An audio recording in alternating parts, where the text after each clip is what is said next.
그러면 다주택자가 악이냐 또는 사회적 신분을 나타내기도 합니다. 네. 어디 사노? 이런 얘기 하지 않습니까? 네. 그렇기 때문에 생활시설인 동시에 투자 재산으로서의 가치가 큰 자체가 존재하는 종합적 산물이 이제 주택이 아닐까. 방 한 칸 한 칸 한 칸도 개수로 다 들어가 전부 있다. 다 포함되어 있는 이 다주택자들한테 우리가 대출 규제하고 취득세도 중과시키고 종부세도 있고 양도소득세도 중과를 많이 시키고 있습니다. 자, 만약에 우리가 1주택만 소유할 수 있도록 규제를 했다. 그러면 결과론적으로 총 주택 공급수는 줄어들겠죠. 집값과 전세값은 폭등하게 되는 그리고 또 다주택자를 규제한다는 것은 아파트 선호 현상을 더더욱 가중시키고 무주택자 지위를 잃게 되기 때문에 청약에서 불리하고 또 후일 또 가격 상승이 자 문제는 여기서 발생하죠. 대다수가 아파트를 선호하지만 이 아파트의 수는 제한되어 있습니다. 전월세 공급을 한다는 거죠. 이 전월세 공급은 따라서 다주택자가 담당하고 있다는 겁니다. 이 다주택자들이 매수하지 않으면 전월세 공급 또한 중단되고요. 큰 폭의 전월세 상승이 야기될 수 있다. 이렇게 생각합니다. 따라서 이 다주택자를 규제할수록 전월세 가격이 상승하면 갭이 줄어들기 때문에 다시 매매가가 상승하게 되겠죠. 오히려 무주택자들이 내 집 마련하는 꿈이 점점 멀어져 간다. 이렇게 또 생각해 볼 수도 있겠습니다. 따라서 아파트 가격 안정화를 위해서는 다주택자의 규제를 좀 풀어야 하는 이유가 되지 않을까라고.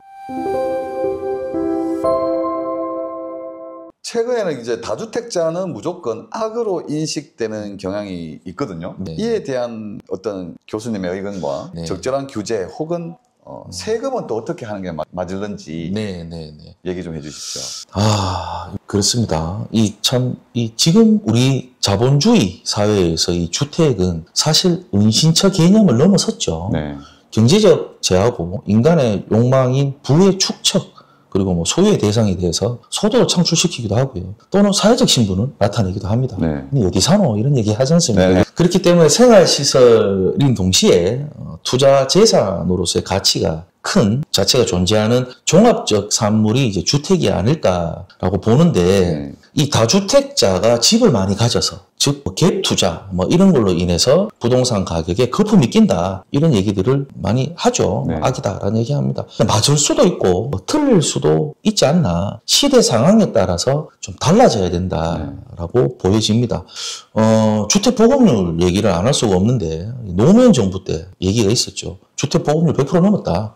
다주택자들 때문에 집이 없는 것이다. 이런 얘기가 있었는 것 같습니다. 근데 이 주택 보급률에는 한정이 있다라는 것을 생각을 좀 해보셔야 될 것 같아요. 이 주택 보급률은 이제 주택 수요를 가구 수로 나눠서 곱하기 100을 한 건데 이 주택 수요는 다가구 즉 원룸, 원룸에 이런 구분 거처들도 다 포함됩니다. 방 한 칸 한 칸 한 칸도 개수로 다 들어가 전부 있다. 다 포함되어 있는 주택 수인데 작년 기준 23년도 기준입니다. 경북 같은 경우에는 주택 보급률이 113.1%고요. 오, 113%. 많죠, 그죠? 서울은 93.6%입니다. 상대적으로 좀 부족하고 안 되네요. 전국 평균에서는 102.5%로 나왔는데 문제는 뭐냐 하면 대부분의 분들은 아파트를 선호합니다. 주택 수에서 아파트는 한 63% 정도밖에 되지 않고요. 오피스텔, 원룸, 빌라 이런 것도 다 포함되고 또 아까 말씀하셨다시피 다가구 주택이나 원룸의 방을 불법으로 쪼개기 해서 쪽방을 만들거나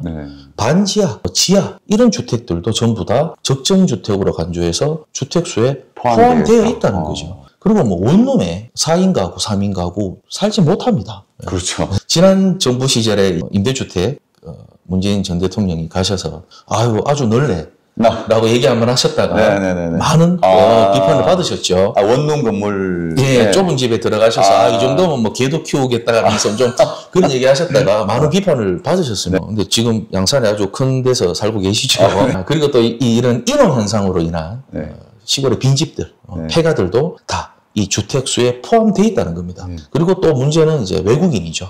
우리나라 지금 거주 외국인이 한 265만 명 정도로 추정되는데 265만? 네네. 합법적인 겁니다. 근데 여기에서 불법 체류 외국인까지 포함하면 더 많아지고 어마어마하겠네요. 또 적법하게 뭐 1, 2개월 단기 체류하는 이런 외국인들 수 굉장하겠죠. 근데 이런 자들도 집 필요합니다. 모두 다 통계에서 배제됐다는 거죠. 자, 따라서 주택 보급률 100% 넘었다. 아니라는 말씀이죠. 네네. 그리고 또 이 국제적으로 통용되는 것은 인구 1000명당 주택수, 이것이 주택 재고 수준을 판단하는 지표로 얘기를 많이 하십니다. 이 지표를 보면, 인구 1000명당 주택수의 지표를 보면 우리나라 23년도 전국에는 437채입니다. 수도권에는 403채 정도 되고요. 근데 이제 OECD 국가, 이런 회원국 중에는 우리나라는 하위권이라고 얘기를 합니다. 우리 지금 1, 2인 가구가 굉장히 많이 늘어나고 있죠. 1, 2인 가구가 많을수록 1000명당 주택수가 더욱 중요한 거고요. 통계청에서 장래 가구 추계를 보면 우리가 39년까지 가구 수가 2387만 가구로 늘어날 것이다 라고 보는데 지금 23년도 기준에 가구 수가 얼마냐? 일반 가구는 약 2200만 가구, 1인 가구가, 이 중에 1인 가구가 약 782만 가구로서 일반 가구에 비해서 35% 정도 차지를 하고 있습니다. 이런 얘기들을 하는 이유가 우리가 보면 절대적인 주택 재고량이 부족하다는 거죠. 그리고 인구 이동, 또 가구 분할이 서울과 수도권에서 더더욱 가중되고 있고요. 근데 서울 수도권에서는 80년, 90년대 건설되어 있는 노후주택이 굉장히 많다라는 겁니다. 그래서 우리는 인구 구조도 변화하고 사회 구조도 막 계속 변화하고 있습니다. 그러면 다주택자가 악이냐? 이 다주택자들한테 우리가 대출 규제하고 취득세도 중과시키고 종부세도 있고 양도소득세도 중과를 많이 시키고 있습니다. 자, 만약에 우리가 1주택만 소유할 수 있도록 규제를 했다. 그러면 결과론적으로 총 주택 공급수는 줄어들겠죠. 살 사람이 없으니까. 맞습니다. 살 사람이 없다. 따라서 건설회사에서 집 안 짓습니다. 그러면 총 주택 수가 줄어들고, 그러면 따라서 주택 매물과 전세 물량 줄어들고 집값과 전세값은 폭등하게 되는 이런 전개 방향으로 갈 수 있는 거죠. 그리고 또 다주택자를 규제한다는 것은 아파트 선호 현상을 더더욱 가중시키고, 똘똘한 한 채 얘기 지난 정권부터 계속 나오죠. 특정 선호하는 지역, 이런 부분에 있어서 가격 상승이 일어납니다. 그럼 이 일어난 가격 상승은 다른 지역에 또 여파를 또 퍼져나갈 수 있게 되고요. 이런 다주택자의 규제는 즉 아파트 외의 주택의 규제다. 뭐 빌라, 오피스텔, 다가구 주택 이런 것들을 사게 되면 무주택자 지위를 잃게 되기 때문에 청약에서 불리하고 또 후일 또 가격 상승이 안 될 것이다. 뭐 이런 생각도 하실 수 있고요. 중요한 것은 세금 많이 내죠. 그렇기 때문에 대부분의 사람들이 매수를 꺼려하게 됩니다. 누구나 아파트를 갖고 싶어 하지 아파트가 아닌 주택을 갖고 싶어 하지 않는다는 거죠. 그죠? 자, 문제는 여기서 발생하죠. 대다수가 아파트를 선호하지만 이 아파트의 수는 제한되어 있습니다. 즉 아파트 마련, 내 집 마련, 아니면 아파트 전세, 월세라도 살고 싶어 하지만 이 수요를 충족시키기에는 아파트 수가 부족하죠. 그렇기 때문에 대부분의 전월세가 이 전월세 수요를 빌라나 오피스텔 그리고 다가구 주택 등에서 이루어지고 있습니다. 즉 빌라, 오피스텔, 다가구 주택이 전월세 공급을 한다는 거죠. 이 전월세 공급은 따라서 다주택자가 담당하고 있다는 겁니다. 이 다주택자들이 매수하지 않으면 전월세 공급 또한 중단되고요. 큰 폭의 전월세 상승이 야기될 수 있다. 이렇게 생각합니다. 따라서 이 다주택자를 규제할수록 시장에 전월세 공급은 부족해지고 이로 인해서 가격은 상승하고 전월세 가격이 상승하면 갭이 줄어들기 때문에 다시 매매가가 상승하게 되겠죠. 오히려 무주택자들이 내 집 마련하는 꿈이 점점 멀어져 간다. 이렇게 또 생각해 볼 수도 있겠습니다. 따라서 아파트 가격 안정화를 위해서는 다주택자의 규제를 좀 풀어야 하는 이유가 되지 않을까라고 저 개인적으로는 좀 생각을 좀 하고요. 또 다주택자는 세금을 많이 내죠. 이 세금으로 인해서 국가 재정이 유지되고 지원금도 줄 수 있는 거고 복지제도에도 쓰이는 겁니다. 이 무주택자들에게는 불편 없이 좀 집을 구입할 수 있는 기회를 만들어주고 또 1주택자는 손해 피해가 없도록 해주고 중요한 것은 이 다주택자들이죠. 주택시장 정상화, 안정화를 위해서 이 다주택자의 이 순기능을 적극적으로 좀 살려야 할 필요가 있지 않나. 따라서 저는 개인적으로 다주택자는 악이 아니다. 즉 이 다주택자들의 주택시장 전체에 대한 기여와 공헌에 초점을 맞춰서 부동산 정책이 좀 도입되고 바뀌어야 되지 않을까라는 생각을 조심스레 해봅니다. 네, 다주택자들을 통해서 주택이 공급되는 것도 좀 방법 중에 하나다. 네. 근데 그걸 굳이 제한시할 필요는 없다.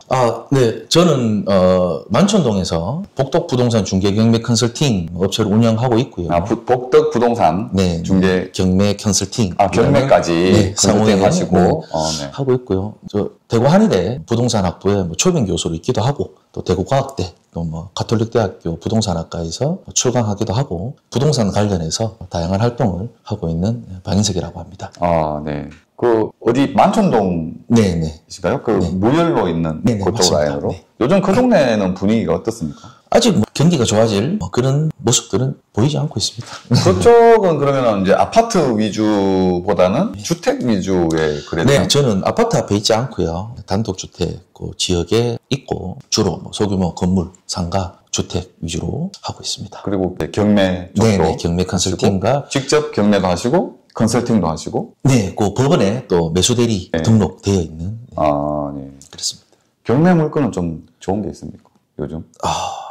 굉장히 답변하기 어려운 잘 없습니다. 질문. 왜냐하면 부동산 물건이 다양한 유형의 물건들이 있습니다. 네네네. 그래서 뭐 혹시나 궁금하신 점 물어보실 분이 계신다면 방향성을 좀 잡고 물어보셔야 돼요. 주택이나 주거용이냐 아니면 상업용이냐.